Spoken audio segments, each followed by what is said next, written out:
시간 평안하셨습니까? 네, 이제 훨씬 따뜻해진 날씨 속에서 꽃도 이제 완전히 다 활짝 폈습니다. 우리나라가 이제 꽃 구경을 따로 가지 않아도 되는 지경이 된 것 같습니다. 어디든지 눈만 들면 꽃들이 얼마나 많이 피고 아름다운지 진짜 꽃의 계절이 돌아왔습니다. 그런데 오늘 저는 여러분과 함께 나그네 세 가지 기둥으로 제국을 이기다 라는 제목으로 말씀을 나누려고 합니다. 오늘 본문은 베드로 전서인데요.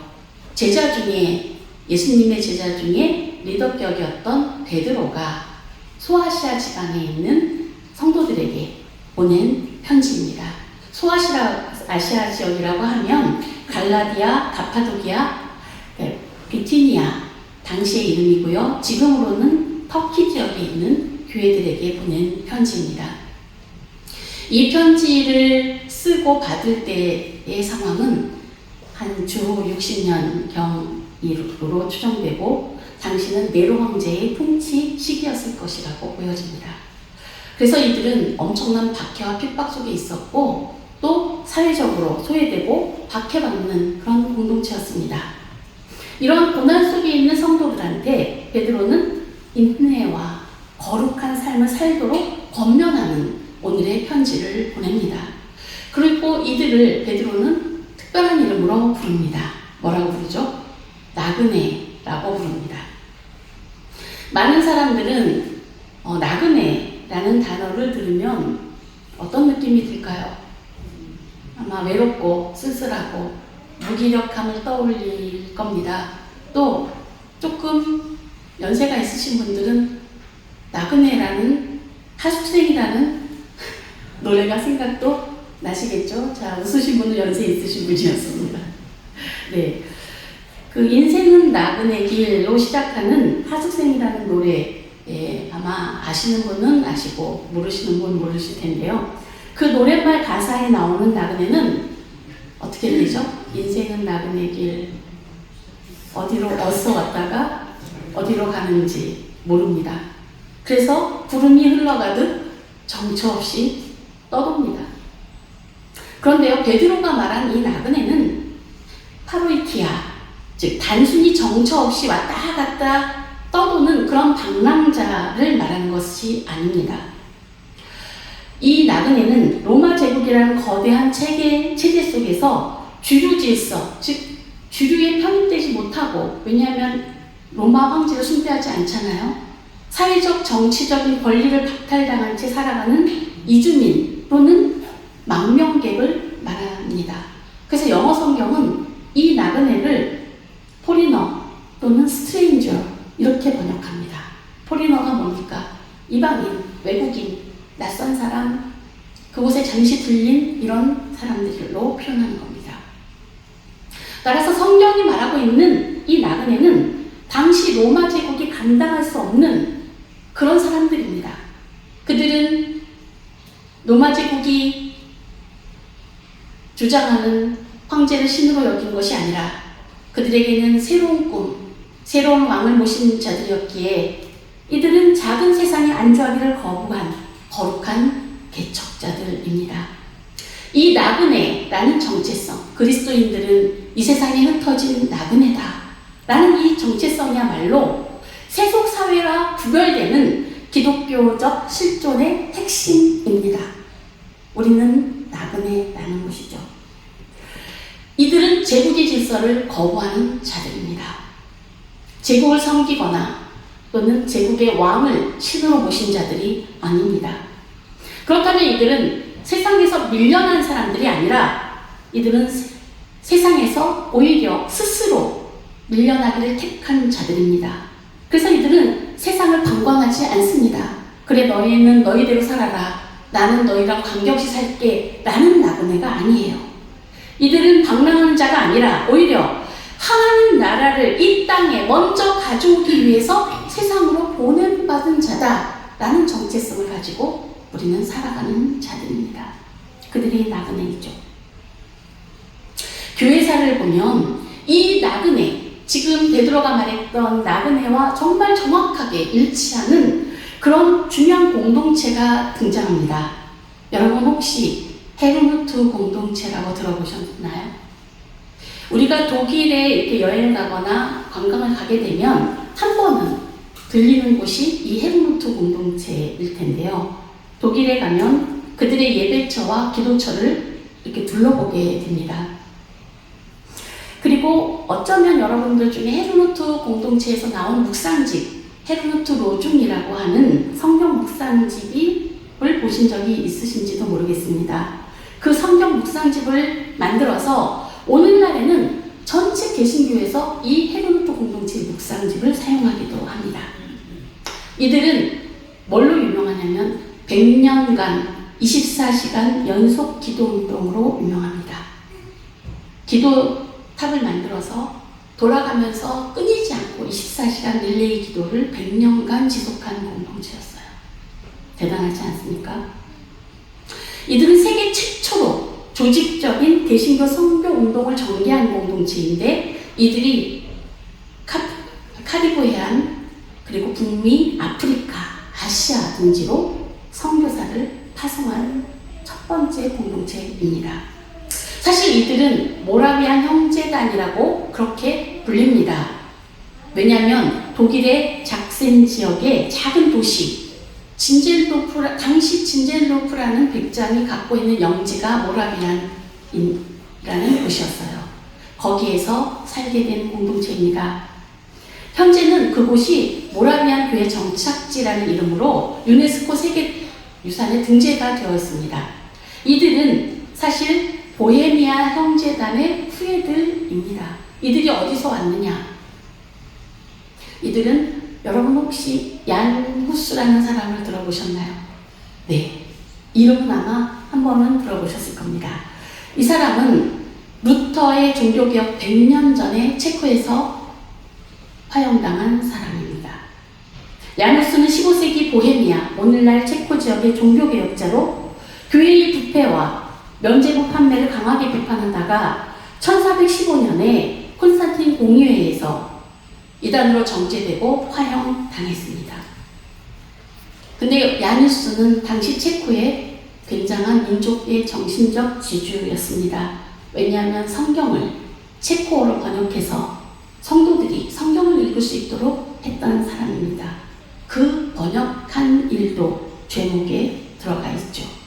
그래서 야누스를 추종했던 사람들은 보헤미아 형제단으로 발전했고 후에 독일 헤르누트 지역 진젠도프의 후원으로 새로운 공동체를 세워서 세계 선교운동의 중심지가 되었던 것입니다. 그런데요, 이들은 당시에 보헤미아에서 쫓겨나서 폴란드로 망명을 합니다. 200년간 폴란드에서 정착을 하고 살고 있었는데 갑자기 그곳에 1620년대에 30년 전쟁이 일어나서 다시금 가톨릭 강제 개종 권유를 받습니다. 그러자 박해받고 헝가리, 슬로베니아 이런 데로 흩어졌다가 독일로 헤르누트에 정착하게 되었습니다. 그들은 보헤미아를 떠나서 폴란드에 갔다가 다시금 독일로 정착하는 이 도망자의 길 또는 유배의 길 같이 이렇게 정착지 없이 떠도는 삶을 살았습니다. 이들이 15세기, 16세기, 17세기, 18세기 근 400년 가까이 이들은 유럽에 살면서 나그네였지만 강력한 공동체를 이루었습니다. 이들은 선교의 중심지가 되었어요. 그래서 1732년 이들의 선교는 굉장히 독특한데 여러분이 알기에 10가정이 모이면 한 가정이 선교사로 떠난 공동체가 바로 이 공동체입니다. 이들은 1732년부터 60년까지 단 28년 동안 226명의 선교사를 파송합니다. 이들에게 처음 선교사로 떠난 두 사람은 어디로 갔냐면 당시 덴마크 영이었던 서인도제도 지금의 중남미에 있는 세인트 토마스 섬으로 파송되어서 노예들에게 복음을 전합니다. 그 섬은 노예들이 거기에 정착하는 노예들을 보낸 섬이었어요. 그래서 그 섬 전체는 다 노예가 사는 곳이었습니다. 이들은 노예들에게 복음 전하는 사람이 없다는 걸 알고 두 사람이 자신들이 노예이신 분과 동일하게 그렇게 여기면서 그 섬에 가서 살면서 그 노예들에게 복음을 전했습니다. 노예와 원주민 등 사회적 약자들에게 복음을 전한 세계 선교운동을 최초로 펼친 그런 공동체가 바로 이 헤르누트 공동체입니다. 이들과 같은 자들, 정확히 역사에서 볼 수 있는 세상에 파송받은 나그네들입니다. 이들은 이곳에서 200년, 저곳에서 100여 년 이렇게 살면서 돌아다녔지만 이들은 제국의 질서를 거부하고 하나님 나라에 보냄받은 나그네의 정체성으로 살아가는 그리스도인들입니다. 그래서 베드로 사도는 당시에 이미 초대교회 시절 60년경 예수님 돌아가시고 30년이 된 이 교회 공동체들이 박해받고 소아시아 지역에 뿔뿔이 흩어졌을 때 이들에게 편지를 합니다. 어떻게 살아갈지를 구체적으로 권면하고 있습니다. 저는 이것을 세 가지 영적인 기둥으로 보았습니다. 이들이 살아갈 세 가지 영적 기둥, 그것은 바로 믿음, 소망, 사랑입니다. 믿음, 소망, 사랑은 복음 삼덕이라고 우리가 그렇게 부릅니다. 믿음은 나그네들의 공동체의 삶의 기초입니다. 이들이 가진 소망은 현실의 고통을 이겨내고 인내로 이 세상을 살아갈 동력을 제공하는 삶의 방향입니다. 믿음을 기초로 하고 하나님 통치의 소망을 향해 살아가는 나그네 공동체들이 맺는 열매는 사랑입니다. 이 세 기둥은 오늘날 우리가 이 세상 속에서 살아갈 영적인 기둥이기도 합니다. 그러면 첫 번째 믿음을 보겠습니다. 이 믿음을 가진 자들은 이 세상에 썩어질 가치를 거부하는 거룩한 저항을 할 수 있는 자들입니다. 나그네 공동체들이 첫 번째 기둥인 이 믿음은 막연히 그냥 잘되리라는 걸 믿는 그런 낙관적인 것이 아닙니다. 철저하게 대가를 지불하고 거기에 근거한 확신입니다. 이것이 바로 이 공동체의 기초입니다. 오늘 본문 18절과 19절은 선포합니다. 너희가 알거니와 너희 조상이 물려준 헛된 행실에서 대속함을 받은 것은 은이나 금같이 썩어질 것으로 된 것이 아니요 오직 흠없고 점없는 어린 양 같은 그리스도의 보배로운 피로 된 것이다. 아멘. 금과 은이 썩어질 것이라는 말 낯설지 않으십니까? 우리는 금과 은은 세상 영원히 다이아몬드는 영원하다라는 것처럼 영원히 빛나는 그런 존재들이라고 믿습니다. 그러나 베드로가 보기엔 그런 정도는 썩어지는 것이에요. 금, 은 정도는 빛을 잃는 것입니다. 세상에서 사라질 것입니다. 뭐에 비한다면요? 정말 보배로운 예수 그리스도의 피에 비한다면 금은 아무것도 아니라는 것입니다. 세상에서 썩어질 것이라는 것이죠. 그렇지만 제국은 이 세상은 끊임없이 은과 금의 논리로 우리를 통제합니다. 우리도 거기에 마음이 사로잡히죠. 그래서 베드로는 이런 세상의 것들이 아니라 그리스도의 보배로운 피로 구속되었다는 것을 명확하게 선포하고 있는 것입니다. 그들의 조상들이 물려준 행실은 구원할 능력이 없는 것들이었습니다. 소아시아로 흩어진 공동체들은 이방인 믿는 자들도 있었지만 유대교에 있는 믿는 자들도 많았습니다. 그들이 물려받은 유대교는 굉장히 거룩한 행실을 추구하는 것 같았으나 그것으로는 구원의 역사를 이룰 수가 없었던 것입니다. 오늘 우리가 이 시대에 물려받은 그러한 행실은 무엇입니까? 우리는 이 시대에 어떤 문화 속에 살고 있습니까? 우리가 살아가는 숨쉬는 이 분위기, 이 문화의 정체성을 우리가 명확히 알지 못하면 우리는 그저 이 물결에 휩쓸려 떠내려 갈 것입니다. 현대인들은 모두 다 저를 포함해서 자본주의와 성과주의라는 시대정신 속에 물을 마시고 살고 있습니다. 그런데 이런 자본주의나 성과주의는 이런 삶의 태도는 영원한 삶의 관점에서 본다면 영원이라는 관점에서 본다면 매우 헛된 것일 수밖에 없습니다. 하나님의 구원 사건은 우리를 그리스도 예수의 보배로운 피로 구원하신 그 구원 사건은 이스라엘이 새롭게 출애굽해서 새로운 민족이 되는 것과 같은 것입니다. 세상의 가치관에서 탈출해서 새롭게 창조되는 방식입니다. 우리는 제국이 주는 안전보장이 아니라 창세전부터 예비된 그리스도의 피로 자유를 얻은 자들입니다. 따라서 우리는 살아계신 하나님의 구원을 믿습니다. 이 믿음을 가진 자들은 하나님을 두려워합니다. 17절이 말하는 거룩한 두려움, 이것은 공포가 아닙니다. 제국의 왕이 무력으로 위협해서 떠는 것은 공포죠. 그러나 이 거룩한 두려움은 하나님을 경외하는 것입니다. 바로 그때 이 하나님을 경외하는 두려움, 하나님을 믿고 하나님만을 경외하는 것이 바로 세상을 거부하는 방식입니다. 이것이 바로 거룩한 저항이 됩니다. 왜 그렇습니까? 하나님만을 두려워하는 이 두려움은 세상으로 하여금 세상의 다른 것들은 두려워하지 않게 하기 때문입니다. 하나님을 두려워하는 자들은 세상의 권력의 위협으로부터는 자유합니다. 세상을 두려워하지 않고 하나님을 경외할 때 우리는 비로소 세상을 이길 수 있게 됩니다. 세상의 가치관에 저항할 수 있게 됩니다. 인간은 자신이 두려워하는 것에 묶입니다. 두려워하는 것에 종이 되는 것이죠. 세상을 두려워하면 세상의 종이 됩니다. 온 세상의 주인이시고 만물의 참된 주인이신 하나님을 두려워하는 것만이 참 자유하게 살 기능을 믿으시기 바랍니다. 그래도 그렇게 세상의 참 주인을 믿는 우리의 믿음이 왜 자꾸 흔들립니까? 그것은 자꾸만 세상을 바라보기 때문입니다. 은과 금이 보이기 때문입니다. 하지만 기억하십시오. 하나님은 우리가 완벽해서, 우리가 그럴만해서 하나님의 자녀를 삼으신 것이 아니라 그리스도의 보배로운 피로 이미 완전히 우리를 사셨다는 사실입니다.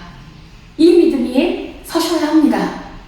우리의 정체성은 우리가 가진, 우리가 만들거나 우리가 얻은 획득한 것이 결코 아닙니다. 주님께서 치르신 대가로 인한 것입니다. 주님의 보배로운 피를 다시 바라보는 것이 우리 회복의 시작될 것입니다.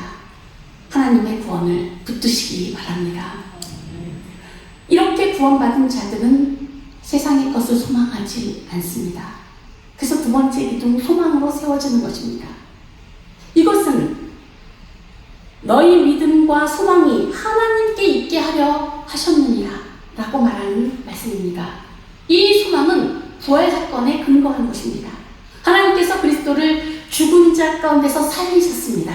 따라서 이 부활은 우리의 죽음 이후의 삶만을 보장하는 것이 아닙니다. 더 나아가서 죽음의 권세가 지배하는 이 땅 가운데서도, 이 세상 한복판에서도 부활의 생명으로 새 창조가 이 땅에 이미 침투했다는 것을 널리 알리는 그러한 삶으로 살 수 있도록 하는 것입니다.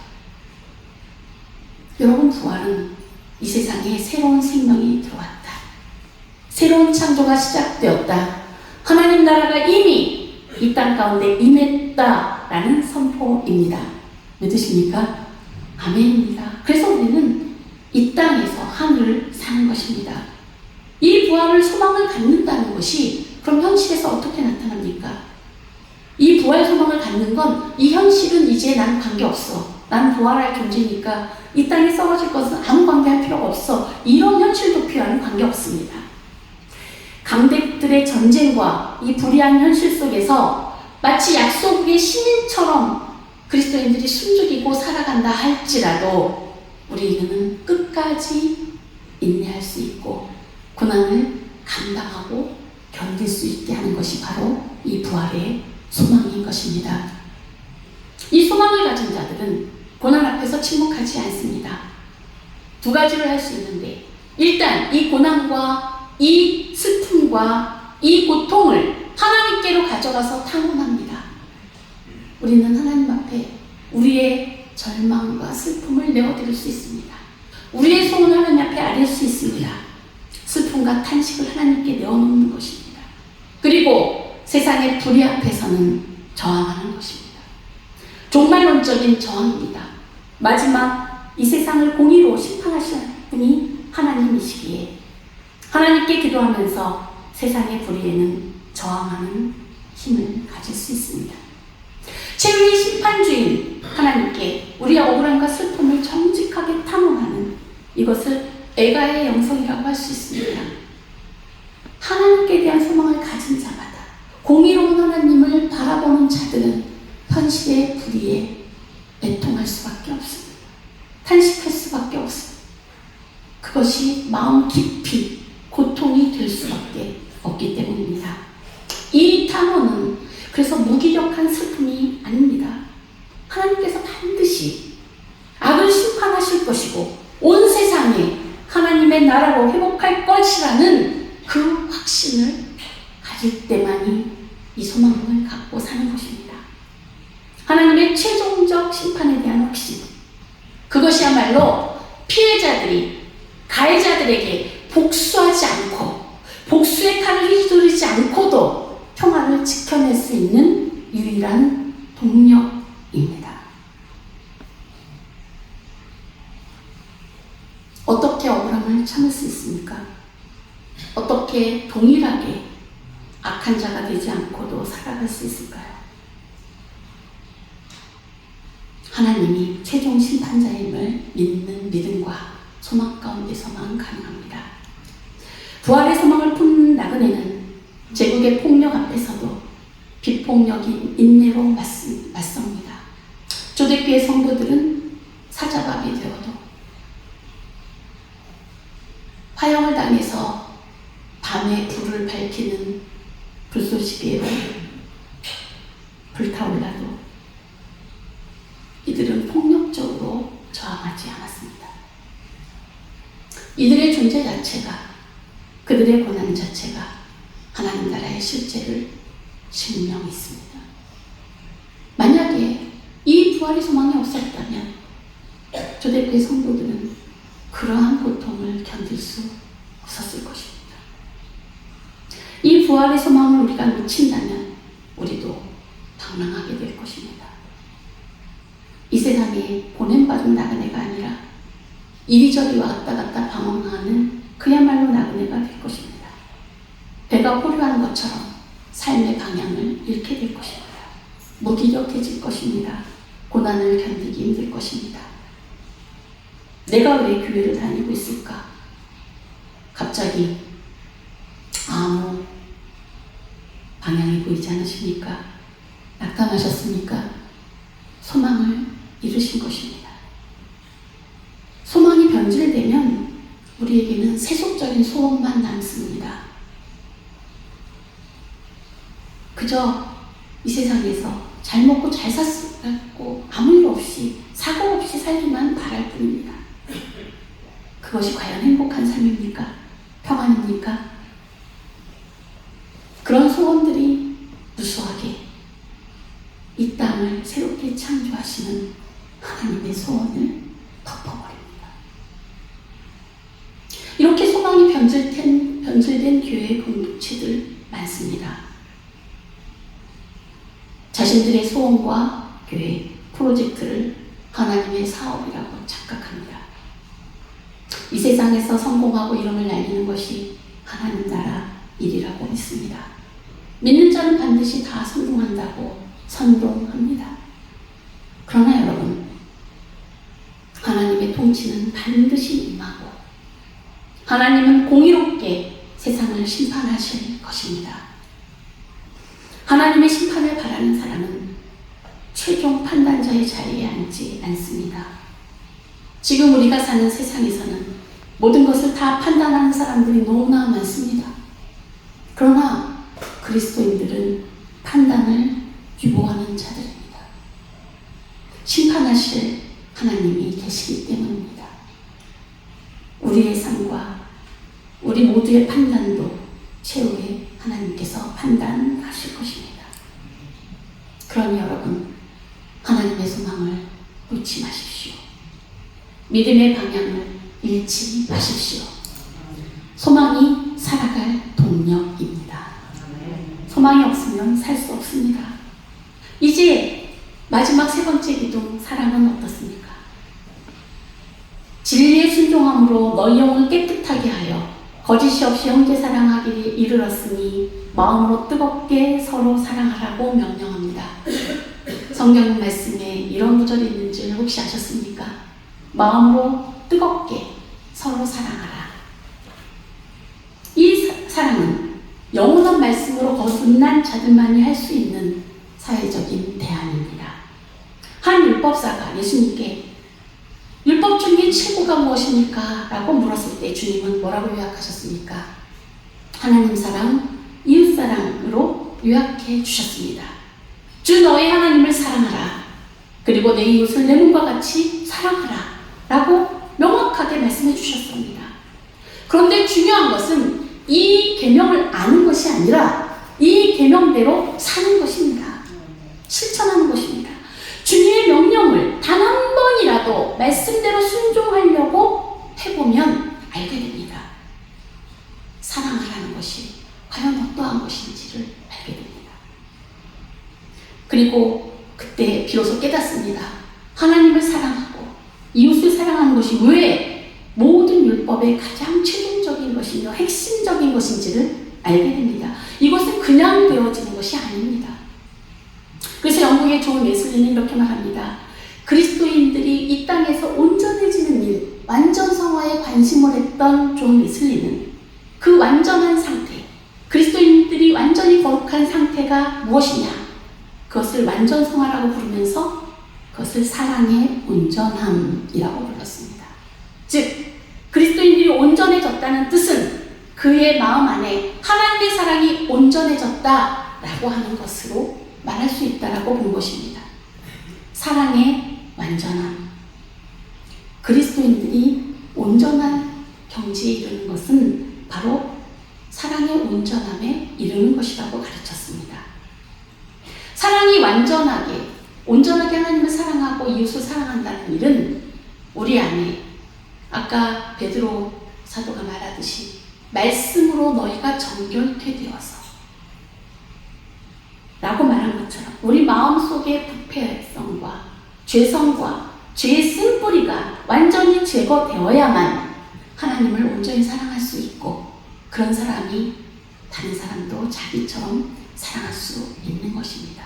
물론 자신을 하나님 앞에서 온전히 사랑하는 사람들입니다.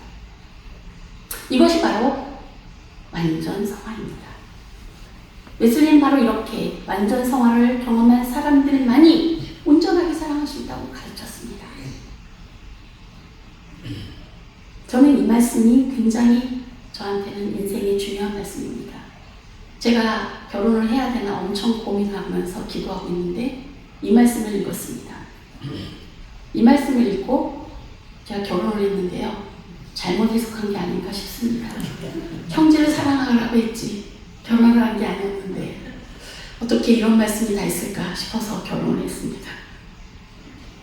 물론 지금은 저희 집은 형제회입니다. 제가 저희 남편을 대학 때 만난 것처럼 지금도 형이라고 부르고 또 지금도 사실 형제처럼 아주 끈끈한 형제로 지내고 있기 때문에 형제, 제속수도 공동체라고 제가 이름 붙였습니다. 저희 가정은 수도 공동체다 이렇게 얘기를 합니다. 그런데요, 이렇게 형제를 뜨겁게 사랑하는 것은 하나님의 말씀으로 거룩해지는 그 과정을 거쳐야 하는 것입니다. 우리는 썩어질 시인, 우리가 서로 같은 지역에 모였기 때문에 또는 우리는 같은 활동이기 때문에 우리는 이런 사회적인 이해관계로 모인 집단이 아닙니다. 세상의 모든 것은 사라질 것이기 때문에 썩어질 시라고 표현한 것입니다. 우리는 살아있고 항상 있는 하나님의 말씀이라는 썩지 아니할 씨로 잉태된 완전히 새로운 가족입니다. 세상이 국가나 제국으로 차별과 배제로 사람을 나누고 서열화할 때 이 세상에 있는 나그네 공동체, 교회 공동체는 진리의 순종함으로 얻은 정결한 사랑으로 서로를 뜨겁게 품습니다. 뜨겁게 사랑합니다. 따라서 교회는 세상 공동체와는 완전히 구별됩니다. 구별되어야만 합니다. 대조사회입니다. 이 뜨거운 형제사랑은 세상의 관습을 깨뜨릴 수밖에 없습니다. 인간성을 존중하지 않는 세상의 모든 악법과 악습과 비진리가 깨뜨려지는 것입니다. 이 형제사랑이야말로 성도가 말씀으로 거듭났다는 것을 가장 확실하게 증거하는 증명서라고 베드로는 말합니다. 형제사랑, 뜨거운 형제사랑은 엄청나게 중요한 우리의 가치인 것입니다. 그렇지만 여러분 세상에서 우리가 추구하는 영광들은, 또한 우리의 육체의 생명은 세상의 화려한 풀처럼, 꽃처럼 언젠가 반드시 시들어갑니다. 그렇지만 하나님의 말씀은 영원합니다. 그래서 베드로 전서의 이 다음 말씀, 우리가 읽지 않은 24절, 25절은 그렇게 선포합니다. 꽃은 시들고 세상의 영광은 마르지만 하나님의 말씀은 영원히 서리라고 선언합니다. 우리는 이 영원한 말씀을 품은 나그네들, 능동적인 개척자들입니다. 나그네 길은 외롭지만 정처 없이 홀로 가는 길이 결코 아닙니다. 정처 없이 홀로 가면 그렇습니다. 그 노래말 가사처럼 정이랑 두지 말자, 미련이랑 두지 말자. 정과 미련 둘 수 없죠. 그렇지만 우리 곁에는 보배로운 피로 맺어진 형제들이 있습니다. 우리 안에는 세상을 이길 믿음, 소망, 사랑, 이 세 가지 기둥이 서 있습니다. 여러분 잊지 맙시다. 교회는 완벽한 자들이 모인 것이 아니고 함께 길을 가는 나그네 공동체가 모인 곳입니다. 때로 이것이 흔들린다 하더라도, 그래서 우리가 모두 아픔을 겪더라도 우리는 혼자가 아닙니다. 나그네 길이 본래 험하고 외롭지만 하나님은 우리를 그래서 공동체로 묶어주셨습니다. 서로의 연약함을 정죄하지 말고 뜨겁게 사랑해서 흔들리는 기둥을 붙들어 주십시오. 우리가 서로를 향해 손을 내밀 때 그것에 세상이 줄 수 없는 하나님의 통치가 시작되는 것입니다. 그리고 우리가 다시 사랑하고 소망할 수 있는 이유는 우리 안에 선한 것이 있어서가 아니라 우리 안에 생겨진 생명의 씨가 하나님의 말씀이 생명이기 때문입니다. 말씀은 우리 안에서 스스로 일하는 생명입니다. 오늘의 찬조 본문은 엠마오 마을로 내려가는 제자들 이야기입니다.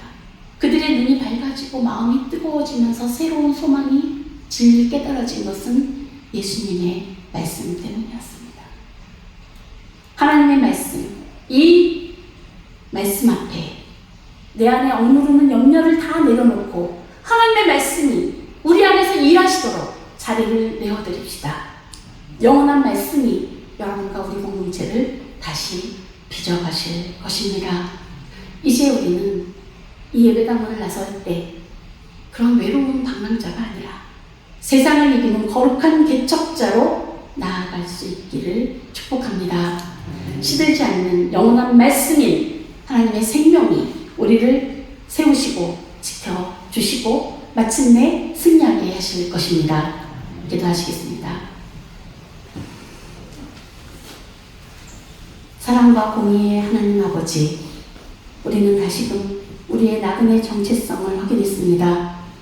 하나님께서 주신 믿음과 소망으로 고난의 한복판에서도 부활을 소망하며 인내하며 살아가게 하여 주시옵소서.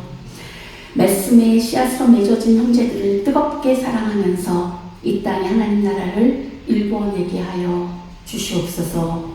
우리를 사랑하신 예수님의 이름으로 기도드립니다. 아멘. 우리 서로 인사하시겠습니다.